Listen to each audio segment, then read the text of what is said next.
लोकसभा में बहुत लंबी चर्चा हुई और देर रात यानी कि आज सुबह बिल पास करके राज्यसभा में आया। मैं मानता हूं कि ठीक है, हमारा मेंबरों ने कहा है कि संशोधन देने के लिए समय मिलना चाहिए था, लेकिन सबने ये एग्री किया है कि आज जो सुबह हमारा मेंबर ने सवाल उठाया, चेयरमैन साहब ने कहा है कि ये हम लोगों ने बिजनेस एडवाइजरी कमेटी में ये तय किया कि आज ही इसको यहाँ चर्चा करना है। ज्वाइंट कमेटी ने 10 शहरों में मुंबई, अहमदाबाद, हैदराबाद, चेन्नई, बेंगलुरु, गुवाहाटी, भुवनेश्वर, पटना, कोलकाता और लखनऊ में जाकर के अपना पूरा वहां समय भी दिया है। और आज मैं कमेटी के हर एक मेंबर को भी धन्यवाद देना चाहूंगा। बाकी जो इस बिल में बोलने वाले हैं उनको धन्यवाद। मैं जब जवाब दूंगा आखिरी में तो मैं जवाब देते समय धन्यवाद जरूर मैं रखूंगा। सर,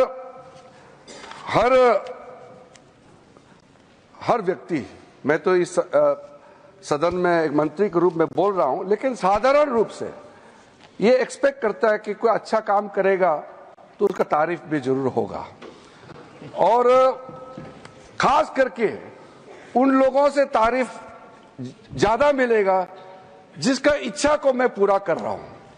इसलिए सभापति महोदय जी, 1976 में जब वक्फ इंक्वायरी रिपोर्ट को पेश किया गया था, वो कमेटी किसने बनाया था सर? कांग्रेस सरकार ने कमेटी गठन किया, वक्फ इंक्वायरी कमीशन बिठाया। कमीशन ने जब रिपोर्ट पेश किया, बहुत लंबा रिपोर्ट है, मैं जो यहाँ रेलेवेंट है उसको कोट करता हूं। मिसयूज बाय मुतावलीज and the inquiry committee called out the Mutawalis misusing the authority and power and proposed for steps to be taken to improve the functioning of the Waqf। ये सबसे पहले report आया। उसके बाद में दूसरा जिक्र किया कि इतना केसेस वक्फ प्रॉपर्टी को लेकर के बना हुआ है, लिटिगेशन इतना ज्यादा लंबित है, इसको सरल करने के लिए सरकार को कदम उठाना चाहिए। उसके बाद सचर कमेटी बनी। सचर कमेटी का रिपोर्ट 2006 में पेश किया गया। उसका मुख्य अंश सचर कमेटी ने जो कहा, एक तो जो वक्फ बोर्ड है उसको स्ट्रेंथन किया जाना चाहिए, और ये पुराना सिस्टम में चल रहा है, डिजिटल होना चाहिए। साथ साथ में सचर कमेटी ने कहा कि उस समय 4.9 लाख वक्फ प्रॉपर्टी है इस देश में, आज तो बढ़ गया, उस समय 2006 में, और 4.9 लाख वक्फ प्रॉपर्टी जो रजिस्टर्ड वक्फ प्रॉपर्टी है, उनका टोटल इनकम सिर्फ 163 करोड़ पर एनम था, 160 करोड़। और उसी समय सचर कमेटी में यह भी कहा, टिप्पणी भी किया और सुझाव भी दिया, अगर वो 4.9 लाख प्रॉपर्टी को अगर एफिशिएंटली मैनेज करते उस समय का मार्केट रेट से, तो भी 12,000 करोड़ हर साल इनकम जनरेशन होता। तो 12,000 करोड़ होना चाहिए था, लेकिन 163 करोड़ जनरेशन हुआ है।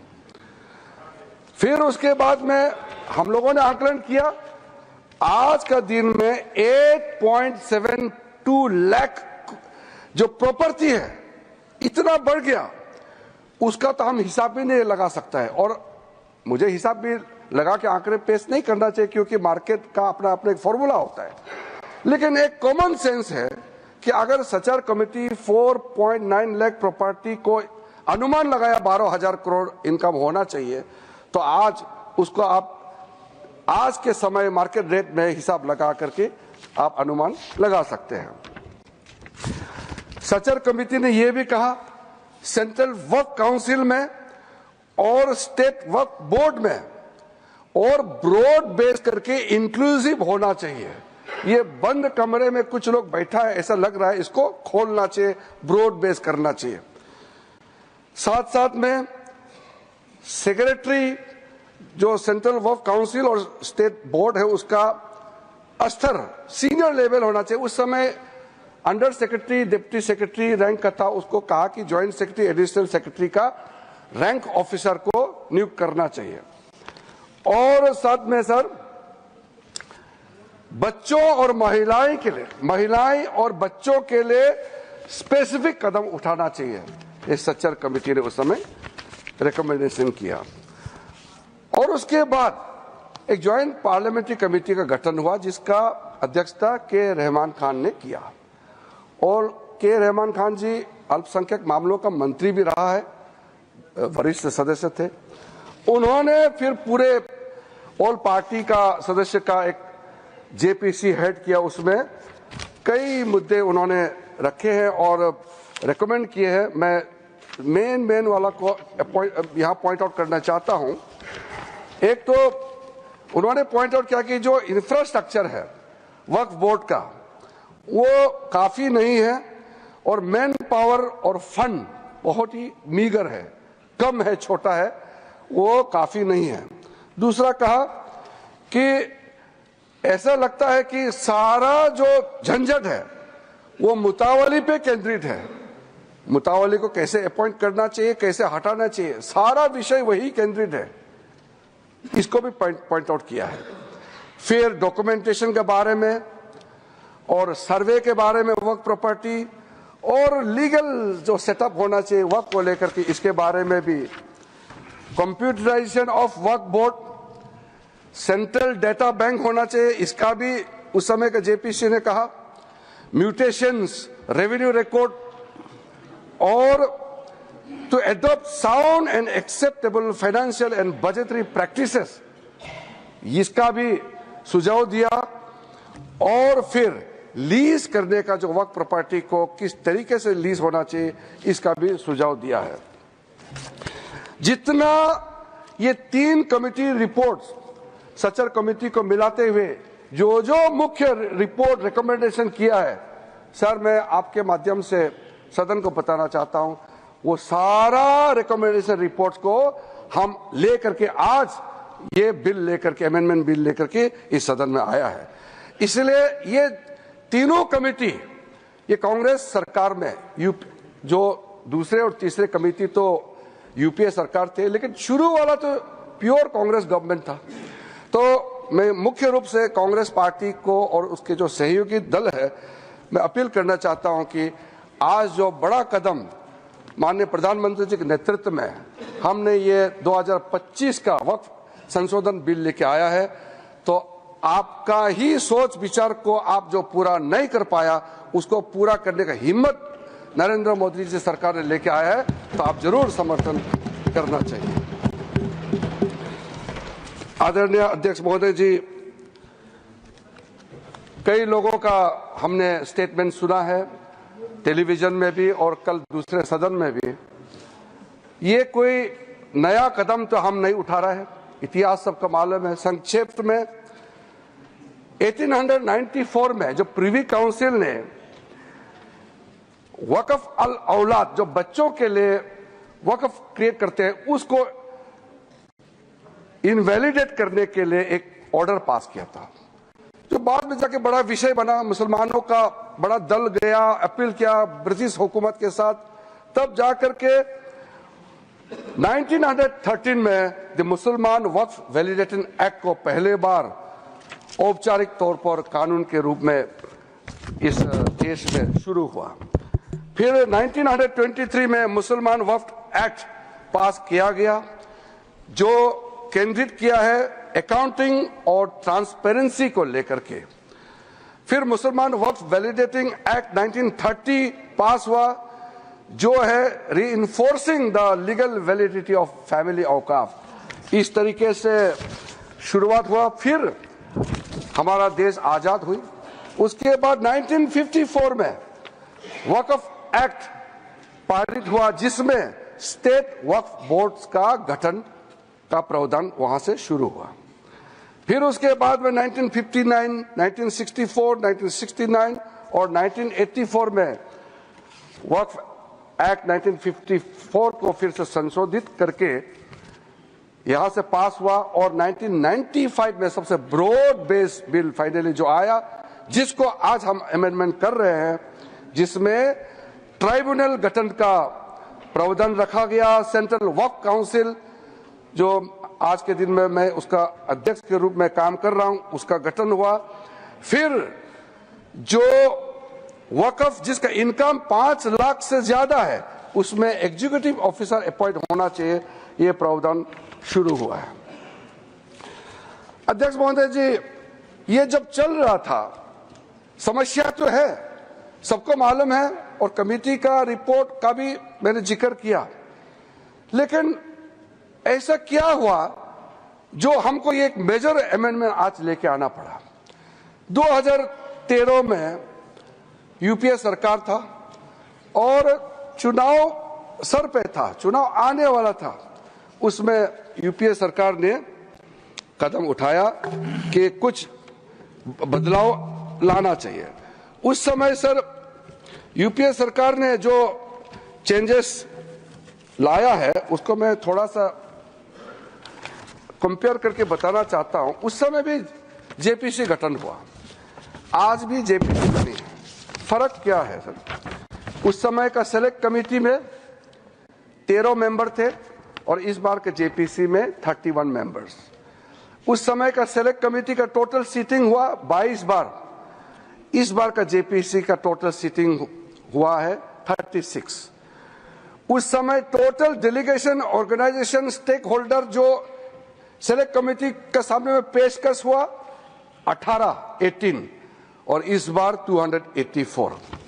उस समय 14 राज्य और केंद्र शासित प्रदेशों से चर्चा हुई, इस बार 25 state board, state government, 5 minority commission और कई विधायक एमपी, तो उसका हिसाब ही नहीं है। टोटल मेमोरेंडम रिसीव किया उस समय 32 और इस बार का तो मैंने पहले बता दिया 97,27,772 प्लस अनौपचारिक रूप से हमारा मंत्रालय में भी लाखों की संख्या में हमने रिसीव किया है। उस समय का सेलेक्ट कमेटी कहां विजिट किया? ले, जम्मू, श्रीनगर। उस समय ये तीनों एक ही स्टेट था। ले अभी यूनियन टेरिटरी हो गया, जम्मू, श्रीनगर। और इस बार कहां विजिट किया, मैंने आपका नाम पहले ही बता दिया, किस किस शहरों में इस कमेटी ने विजिट किया है। अध्यक्ष महोदय जी, जब हम लोग महत्वपूर्ण बिल पर चर्चा कर रहे थे, थोड़ा सा बैकग्राउंड संदर्भ को भी रखते हुए मैं बात को रखना चाहता हूं।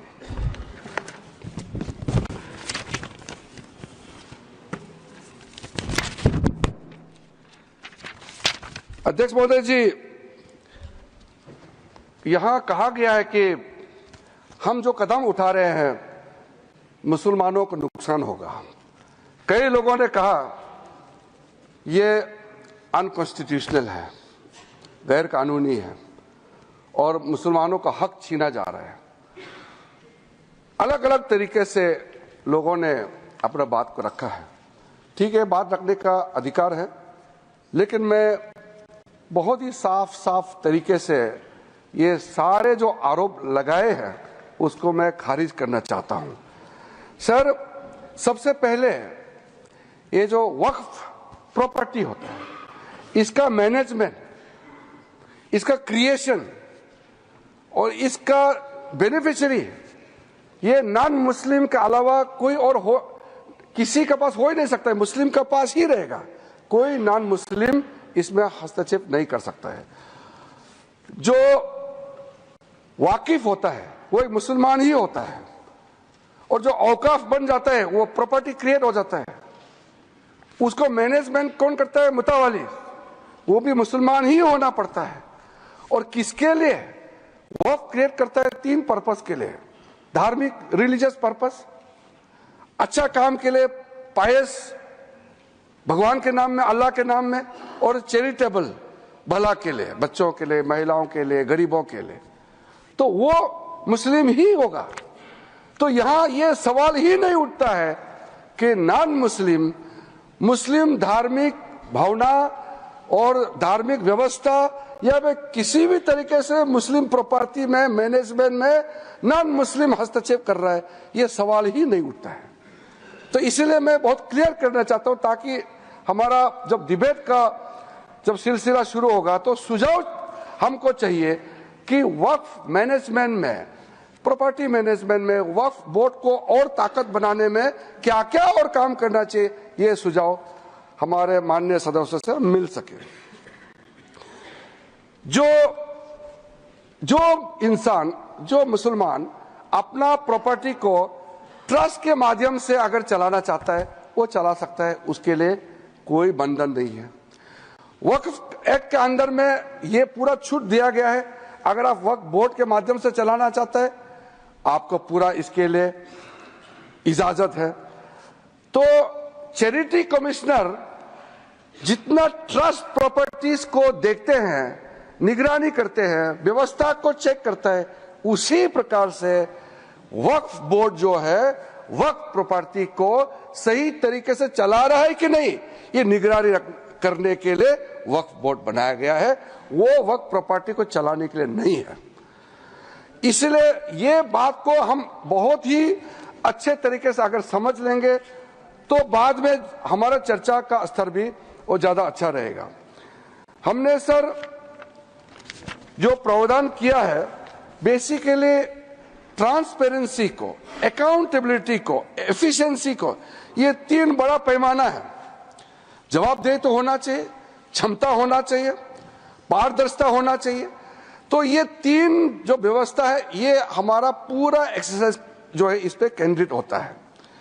आर्टिकल 25, 26, 30 का हवाला देकर के कई बार लोगों ने हमारा खिलाफ, इस बिल का खिलाफ, इस प्रस्तावना के खिलाफ में लोगों ने कहना शुरू किया।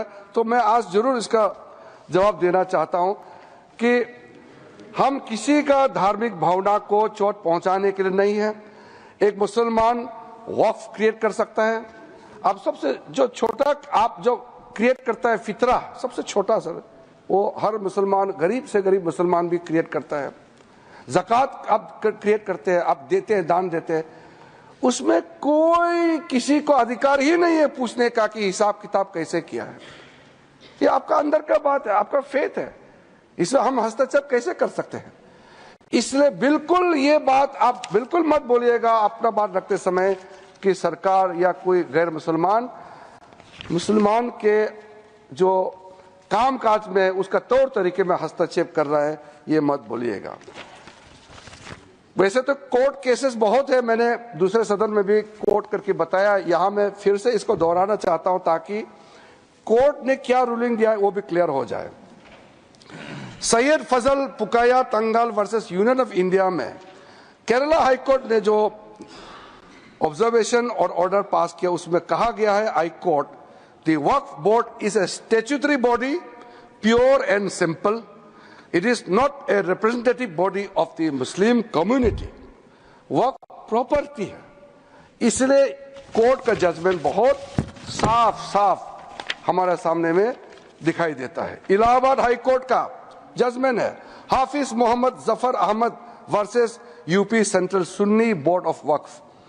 क्या कहा गया है उसमें? High court, a mutawali's right is purely a right of management of the property and is not a proprietary right. The duties of a mutawali are purely of a secular character. His duties are not of a religious character.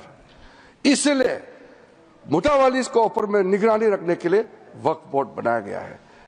Tilkayat Shri Govind Lalji Maharaj versus state of Rajasthan, उसमें कहा गया है, मैं quote करता हूं, right to manage the properties of the temple is purely a secular matter and cannot be regarded as a religious practice.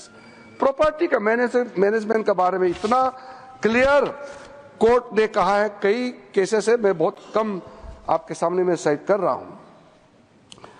अब मैं 2013 के बारे में आपको बताया, अब उसको थोड़ा सा अंदर घुस के आपको बताऊंगा और आपको भी सुन करके लगेगा कि आज कितना जरूरी था आज जो संशोधन बिल लेकर के हम यहां आया है।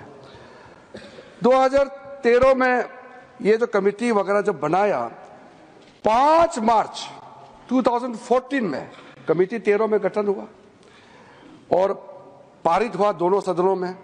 फिर 2014 5 मार्च को, यानी कि 25 दिन पहले इलेक्शन एकदम नोटिफाई होकर के कोड ऑफ कंडक्ट लगने ही वाला है, तब हानन फानन में उस समय का यूपीए सरकार ने देश का राजधानी दिल्ली के अंदर में सबसे प्राइम प्रॉपर्टी 123 प्राइम प्रॉपर्टी को डी नोटिफाई करके दिल्ली वक्फ बोर्ड को सौंप दिया है। ये प्रॉपर्टी किस मिनिस्ट्री में आता था? Housing and urban affairs ministry का अंदर में आता है। तो आप सोच के देखिए, 1970 से केस चल रहा था और पेंडिंग है, कोर्ट को निर्णय करने दीजिए, वो पेंडिंग है। और ये सीजीओ कॉम्प्लेक्स वगैरह आप नाम सुनेंगे, लिस्ट बाद में मैं दे दूंगा। ऐसा प्राइम प्रॉपर्टी 123 प्रॉपर्टी को सीधा सीधा एक झटके में आपने हैंडओवर कर दिया। उसके बाद 2013 अमेंडमेंट में आपने क्या कहा? कोई भी आदमी वक्फ क्रिएट कर सकता है। वक्फ क्रिएट करना, जो मैंने बताया, चैरिटेबल रिलीजियस पायस पर्पस के लिए एक मुसलमान अल्लाह के नाम में क्रिएट करता है। अब उसको बदल करके यूपीए सरकार ने यह कह दिया कि कोई भी आदमी वक्फ क्रिएट कर सकता है। तो हमने इसको चेंज करके पुराना 1995 का प्रावधान के साथ मिला करके साथ साथ हमने ये कहा, now in the proposed amendment only persons practising Islam for more than 5 years can dedicate वक्फ।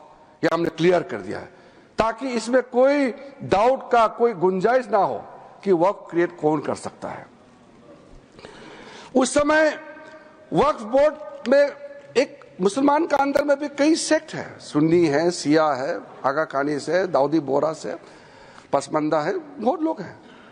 लेकिन यूपीए सरकार ने कह दिया, हाँ ये डिस्प्यूट करते हैं कई लोग, ये तो दरगाह वाले भी कहते हैं कि कुछ लोग कहते हैं कि तुम लोग मुसलमान ही नहीं है। इस तरह का क्लेम पे मत जाइए। क्लेम यहां इस्लाम का स्कॉलर भी बहुत होगा, जानकारी लोग भी बहुत है, लेकिन मैं ये नहीं कह रहा हूं कि आप जो कह रहे हैं, मैं जो कह रहा हूं वो सत्य है। मैं क्लेम के बारे में बता रहा हूं कि लोग कहते हैं कि ये मुसलमान नहीं है या ये इस ग्रुप में, उस ग्रुप में। मैं यहाँ डेफिनेशन देने नहीं जा रहा हूं। हम सिर्फ ये कह रहे हैं कि हमने जो नया प्रावधान लेके आया उसमें हर वक्फ बोर्ड में मुसलमानों में जो रिकॉग्नाइज्ड सेक्ट है सब मिलकर के वक्फ बनेगा। उसमें सुन्नी भी होगा, सिया भी होगा और जितने बाकी जो पिछड़े वर्ग है वो भी वक्फ बोर्ड में मेंबर होगा, ताकि सबका इंटरेस्ट का ख्याल रखा जा सकता है। इसमें तो किसी का आपत्ति होने का कोई सवाल ही नहीं होना चाहिए। हम इतना इंक्लूसिव बना रहे हैं। उसके बाद सर, सेंट्रल वक्फ काउंसिल में जो हमने प्रावधान रखा है, ताकि आप भी अच्छा लगे कि हमने कितना आपका पुराने रिकमेंडेशन को ध्यान में रखते हुए प्रावधान रखा है।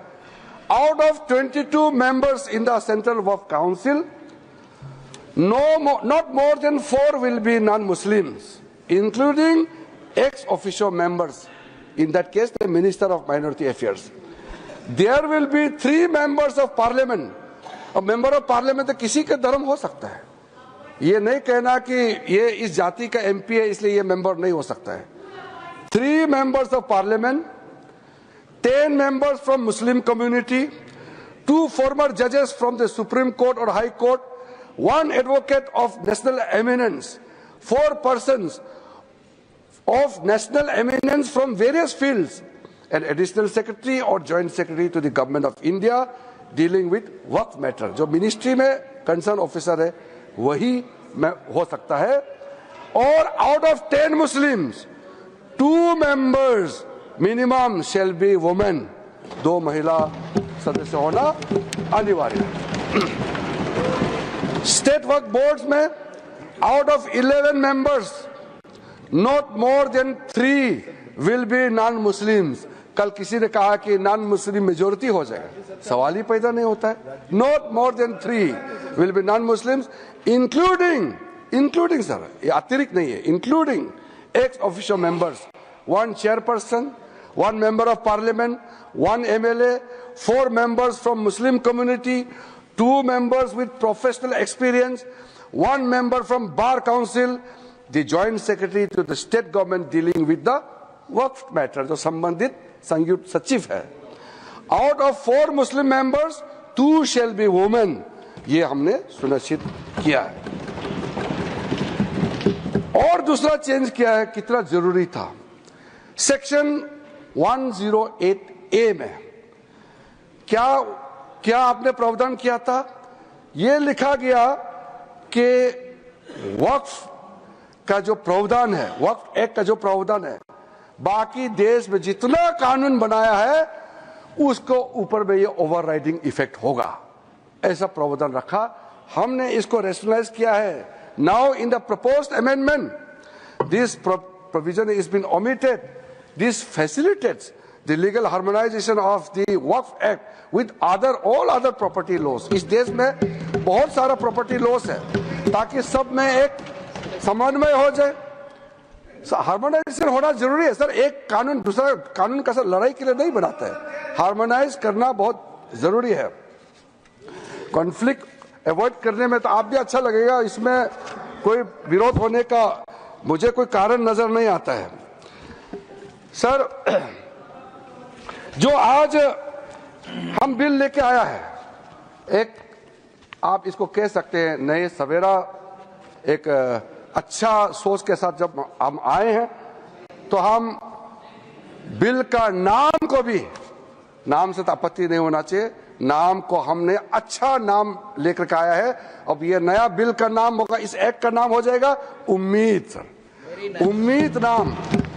अब उम्मीद से तो आपका कोई एतराज तो नहीं होना चाहिए.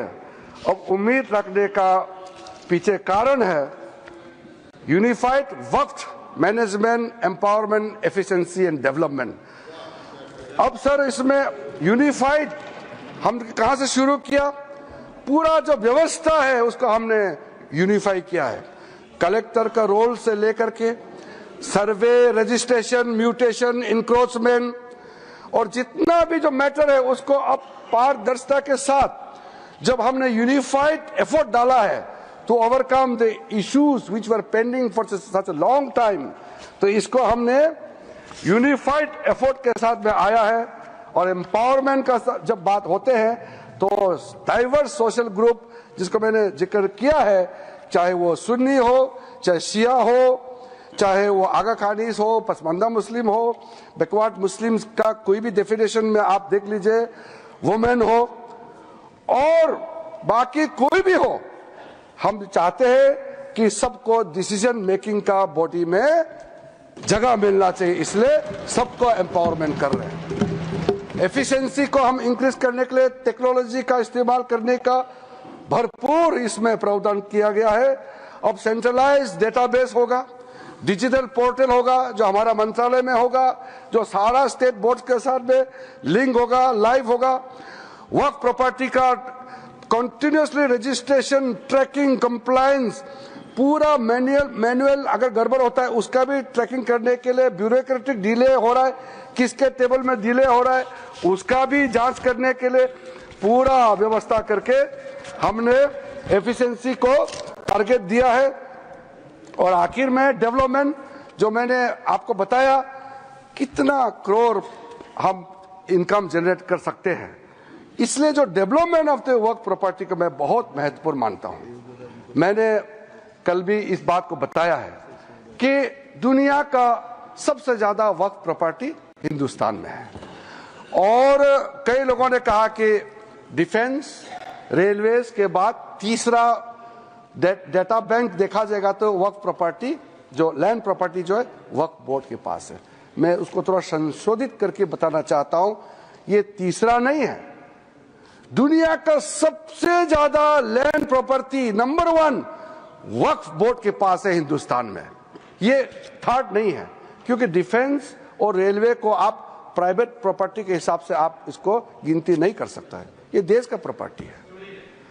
इसलिए जब इतना प्रॉपर्टी हमारा देश में है, इसमें किसी को आपत्ति नहीं होना चाहिए. लेकिन आपत्ति तब होता है जब दुनिया का सबसे ज्यादा प्रॉपर्टी मुसलमानों के नाम में वक्फ प्रॉपर्टी हमारे देश में है और करोड़ों जो हमारे बहनाई हैं, गरीब मुसलमान हैं, उसको कोई फायदा नहीं मिल रहा है इतना प्रॉपर्टी, तो ये प्रॉपर्टी किस काम का? करोड़ों का प्रॉपर्टी कोई, मैं तो देखा हूं, मैं ये मंत्रालय संभालने का बाद भी और पहले भी कई वक्त प्रॉपर्टी है या संस्थाएं हैं बाहर में, बहुत गरीब अवस्था में भीख मांगने वाला भी मैंने देखा है। क्यों काम नहीं आ रहा है?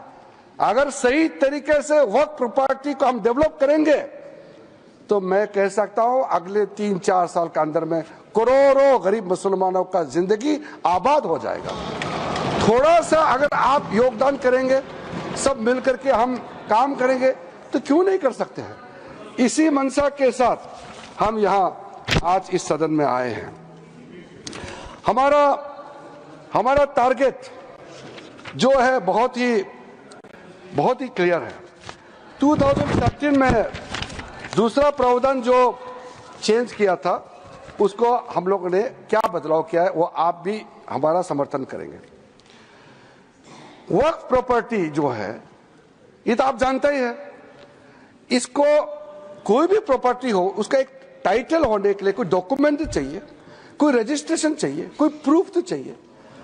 अगर वक्फ बाय यूजर के नाम में अगर हम वर्बली कह देंगे कि इतने साल पहले, 500 साल पहले हमारा बाप दादा या फलाना फलाना ने ऐसा किया था, ये जमीन ये हमारा वक्फ जमीन है, तो ठीक आप क्लेम कीजिए, मगर कुछ तो दिखाना पड़ेगा सर, कुछ डॉक्यूमेंट होना पड़ेगा। तो वक्फ बाय यूजर ये जो हमने ऐसे आप आर्बिट्ररी नहीं कर सकता है। साथ सेक्शन 40 में वक्फ बोर्ड किसी भी जमीन को अगर क्लेम करता है तो सीधा वक्फ बोर्ड डिक्लेयर किया जाता था, उसको हमने हटा दिया है।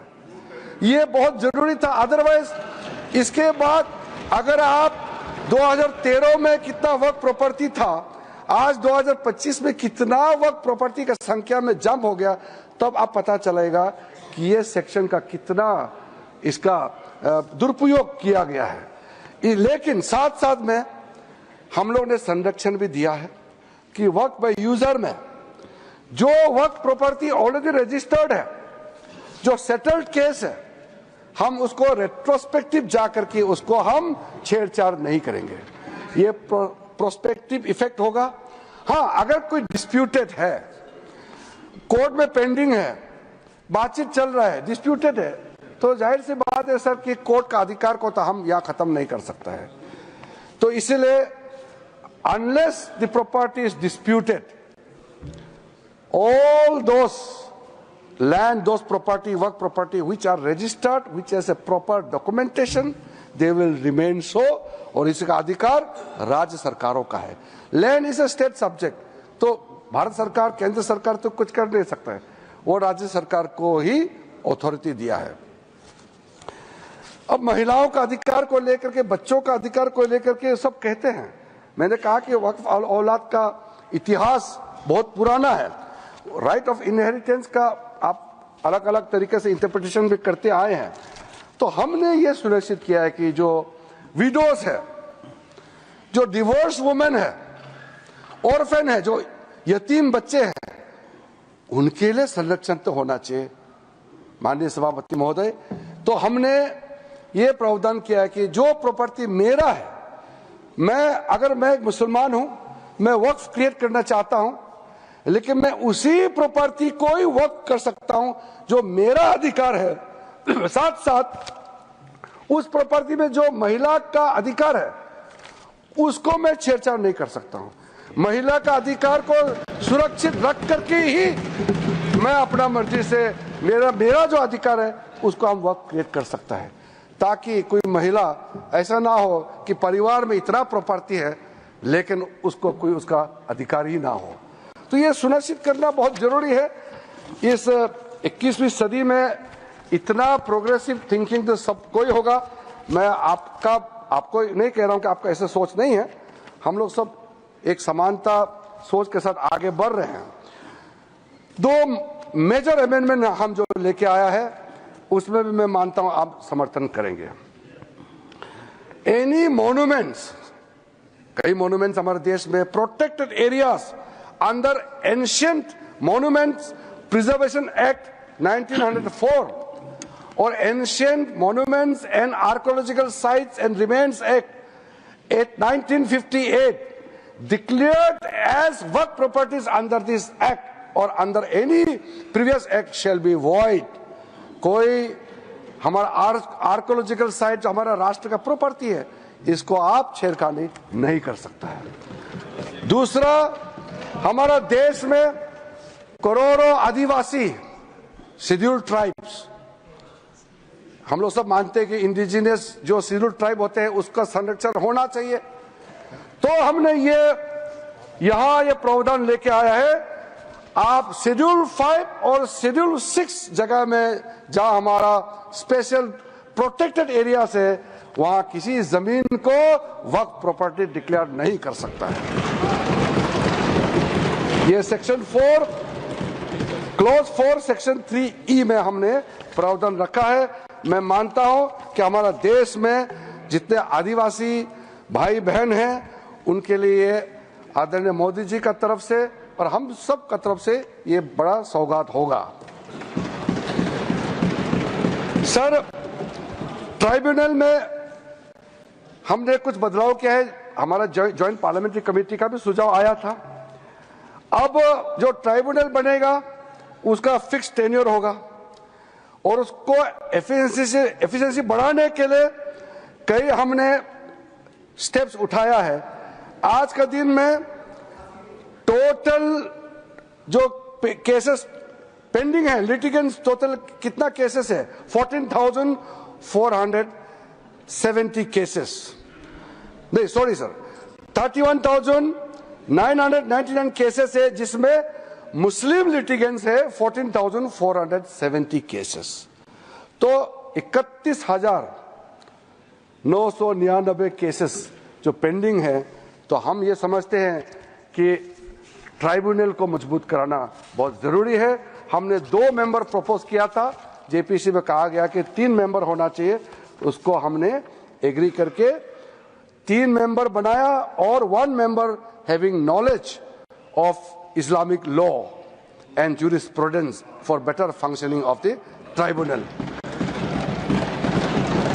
और दूसरा सर, द कंपोजिशन ऑफ वर्क tribunal has been expanded to both serving and retired officials, each serving for a fixed tenure of 5 years. Tenure को 5 years fix किया है, from the date of appointment or until they attain the age of 65 years, whichever is earlier.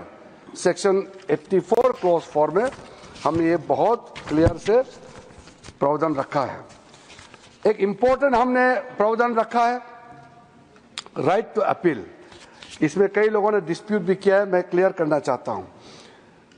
पहले क्या कर दिया था आप लोगों ने मतलब प्रीवियस यूपीए सरकार ने, राइट टू अपील, अगर ट्राइब्यूनल से आपको निजात नहीं मिल रहा है, ट्राइब्यूनल में आपका सुनवाई नहीं हो पाया, तो आप कोर्ट नहीं जा सकते हैं। ओनली रिव्यू पिटीशन में आप जा सकते हैं, जो बहुत ही सीमित दरवाजा खुला होता है। रिव्यू पिटीशन आप तो सर, आपसे ज्यादा कौन समझ सकता है उसमें आम आदमी कहाँ रिव्यू पिटीशन जा करके ये सब चक्कर खात के घूमते रहेंगे। इसलिए हम ये मानते हैं कि right to appeal must be the substantive right, इसलिए हमने ये दरवाजा खोल दिया है। अगर ट्राइब्यूनल में आपका हक नहीं मिला तो आप अपील कर सकते हैं। सिविल रिट आपका अपील करके किसी भी जगह में आपको जाने के लिए क्यों रोका जाना चाहिए। इसलिए हम ये मानते हैं कि जब हम ये अपील प्रोविजन रखा है तो ट्राइब्यूनल भी जल्दी जल्दी काम करेगा, कोर्ट भी जल्दी जल्दी काम करेगा, लोगों को भी जल्दी जल्दी न्याय मिलेगा, कहीं किसी काम ने दरवाजा बंद नहीं किया है। एनुअल कंट्रीब्यूशन जो आप देते हैं मुतावलिस, आप चिंता मत कीजिए, ये बहुत सोच समझ करके फैसला किया है, इससे कोई समस्या खड़ा नहीं होगा। वक्फ इंस्टीट्यूशन का जो कंट्रीब्यूशन है बोर्ड को देना होता है, पहले 7% होता था, हमने उसको घटा करके 5% कर दिया, ताकि ज्यादा पैसा आप गरीबों के लिए इस्तेमाल कर सके, बच्चों के लिए इस्तेमाल कर सके। आप काहे का वोट को इतना पैसा देंगे, इसलिए हमने घटा करके वेलफेयर पर्पस में ज्यादा खर्चा करें, इसलिए इसको हमने सीलिंग कर दिया है। सर, लिमिटेशन एक्ट, आप तो जानते हैं लिमिटेशन एक्ट अगर लागू नहीं होगा तो फिर कहां कहां तक जाएगा, कोई सीमा तय कैसे होगा। इसलिए हमने जब ये कानून पारित होगा, सरकार का अगर लैंड है तो उसका लॉ ऑफ लिमिटेशन के हिसाब से 30 इयर्स का प्रावधान रखा है। अगर प्राइवेट लैंड है तो 12 साल का हमने प्रावधान रखा है। मैं मानता हूं कि ये बहुत ही रीजनेबल हमने लॉ ऑफ लिमिटेशन को यहां अप्लाई किया है, और जिस दिन से ये एक्ट पारित होगा, एनफोर्स होगा, उसी दिन से ये हिसाब उसका गिनती शुरू किया जाएगा। सर, जो सेक्शन 40 का मिसयूज होने का कारण से जो एक ऐसा माहौल पैदा हो गया था, मेरे घर में कम से कम कितना डेलीगेशन पिटीशन आ चुके हैं। सेक्शन 40 में वक्फ बोर्ड ने ऐसा ही क्लेम कर दिया। अभी जो न्यूज में भी आपने पढ़ा होगा, केरला में 600 क्रिश्चियन फैमिलीज का, जो वो लोग सब खेती करने वाले लोग हैं, फार्मर्स लोग हैं, किसान है, उनका जमीन जो केरला में मुनम्बम केस के नाम से अभी सब लोग ने पढ़ चुका होगा, उसको वहां वक्फ बोर्ड ने क्लेम कर दिया और वो कहीं भी नहीं जा पाया। वो ठोकरे खाते रहे, घूमते रहे, जिसको लेकर के पूरा वहां के जो कैथोलिक बिशप्स काउंसिल है और दिल्ली में भी और अलग अलग कई हमारा क्रिश्चियन संगठनों ने हमको मेमोरेंडम दिया है, प्रेस रिलीज भी दिया है और अपील भी किया है। सारा मेंबर्स ऑफ पार्लियामेंट को अपील किया है। मैं नाम लेकर के सिर्फ केरला एमपीज को मैं दबाव नहीं डालना चाहता हूं, मानसिक रूप से बहुत ज्यादा प्रेशर होगा केरला का एमपीज को। ये तो सबके लिए अपील किया है कि जो बड़े हमारे चर्च के जितने भी बड़े बड़े बॉडीज है, उन्होंने अपील किया है कि अपना विवेक का इस्तेमाल करें और सारा मेंबर्स ऑफ पार्लियामेंट इस वक्त अमेंडमेंट बिल को समर्थन करना चाहिए। तो कम से कम चर्च का अपील को तो आप लोग मानिएगा। सर, कई केसेस है, उसको तो मैंने कई बार दोहरा चुका है, इसलिए सारा केसेस, तमिलनाडु का केस हो या कर्नाटका में जो केस हो या हरियाणा वाला गुरुद्वारा वाला को वक्फ क्लेम करना, कई केसेस है। मैं उसको साइड नहीं करना चाहता हूं क्योंकि संख्या बहुत ज्यादा है, लेकिन सर ये बात तो मैं जरूर कहूंगा क्योंकि हम लोग इस महान सदन में बैठे हैं। 2013 में 123 प्रॉपर्टी को तो उस समय सरकार ने डी नोटिफाई कर दिया था। उसके बाद कई लोगों ने कहना शुरू किया और स्टेटमेंट मीडिया में भी है कि ये पूरा पार्लियामेंट बिल्डिंग भी वक्फ प्रॉपर्टी है। अब सोचिए सर, अगर वो सरकार कंटिन्यू रहता, नरेंद्र मोदी जी का सरकार नहीं आते, तो कितना खतरा मंडरा रहा था हमारे सर के ऊपर में, आप सोचिए। तो हम तो देश के लिए सोच समझ करके आज ये बिल लेके आए हैं, तो ये हमारे लिए कोई इसमें एक लाल पैसा बेनिफिट मिलने वाला नहीं है।